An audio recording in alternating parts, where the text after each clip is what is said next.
The Last Bullet Could Talk. It's basically, I wrote this a few months ago for a class, and you can just listen and you'll understand. Okay. If the last bullet could talk, do you ever wonder what the last bullet would say if it had a voice? Well, I do. And this is what I think it would say. My name is Bullet. I am, well, was a 9mm powerful stopping machine. I knew from day one that I would go on to do great things. Or at least I thought I did. I remember my fellow brothers and I were commissioned to the Ferguson Police Department. Oh, each of us was sure that we would go stop some mass murderer or bank robber, anyone bad for real. We just didn't want to end up wasted on target practice. We thought, what better hands could you possibly be in than the police? The police, the protectors of the free world, the true superheroes of the day in, day out battle for community safety. Boy, were we wrong. I remember that day like it was yesterday. We were riding around.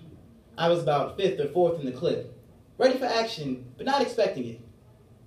And all of a sudden I moved up. Oh, it instantly dawned upon me that I was about to live up to my lifelong goal of stopping evil. And before I knew it, I was in the chamber. And as I was released, I saw my target. I was so confused. He wasn't menacing. He didn't look like a mass murderer. He didn't have a bag of money or even a gun. He was just a kid, 17, 18 at most. And as I pierced his melanated skin, I felt his soul leave his body and transcend to the heavens from which it came. I wish so bad I could give it back to him. That I'd ended up as target practice, wasted on an inanimate object that wouldn't cause anyone's mother the pain of having to bury her own seed. I was once a seed. And like her seed, I was meant to one day die. But my life expectancy was not nearly as long as his. He was never meant to be planted in the ground so soon. And now that seed will forever be sterile, with any possibility of life to stem from it being torn down by the sight of Big Brother 5-0, grand reaping through the neighborhoods of black boys and girls, for as long as I can remember.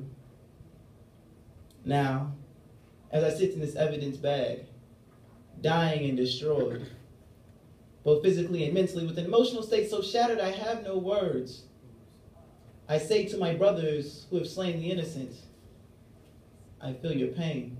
It's not nearly as gratifying as you or I would have ever hoped. And with my last breath, I wish to give it back to that young boy. Thank you. Wow.